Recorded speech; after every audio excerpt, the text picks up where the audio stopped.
Q, when he had told me to go and see him, nilikuwa nimetoka ushago, yeah? So I was imagining things that I'm going to do to him. And nikakuja tu. Wow, hello YouTube.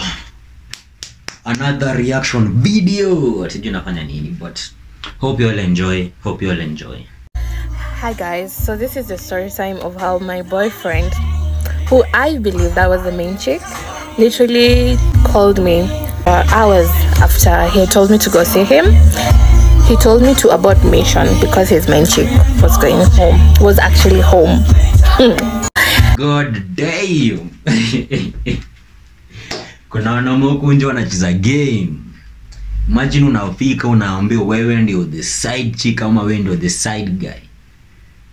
Personally mimi naweza kuwa happy because sasa I'm getting the privileges of the main bila kutumia pesa, bila stress ya mapenzi, bila stress tuende huku, bila stress ya kushinda kupigiwa kila siku, what you need to call me sijui. No, personally be happy, but for all of you losers wa mapenzi, possibly mtaumia roho. And my Q, do not judge me, this was before I had standards.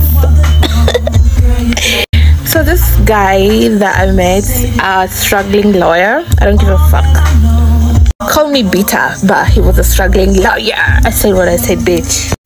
So this guy I met, I was not in love with him. He was actually the one who was deeply in love with me. So we got to know each other. That's the background story. So fast forward, this one time we had dated for about 2 months. So he told me to go and see him.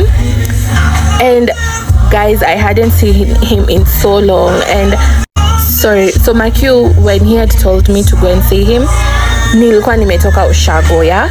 So I was imagining things that I'm going to do to him. And nikakuja tu na nilikuwa nimeenda mpaka town. He was staying in Gataka. Nikaenda mpaka town na hii ni kitu ya last year, yeah?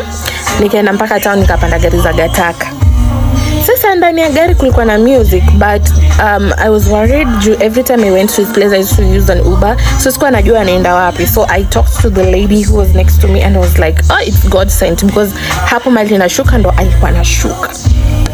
So yeah, niko kwa gari, I'm like a few minutes away, I get a phone call from my baby. My baby is calling me and the car iko na kelele sana, so I didn't pick. So he texted me afterwards. He was like, please don't come. Kuna dem fulani alikuwa ananiambia ni beshte yake, Patricia. That was how she was called. So akaniambia, Patricia yupo nyumbani jamani, about mission, usije, staki drama nyumbani kwangu, main chick amefika. Mimi naye nilikuwa najua Patricia ni beshte yake, tunaona. So mimi hata huyo mama ananiambia ni hapa. Sasa nimeshuka guys. Sasa I don't even know what to do right now. I'm just crying. I'm bawling my eyes out because he's now texting me. He's telling me that his friend is at home. Ati nije nijifanye mimi ni demo huyo beshte yake. Hey, man, you.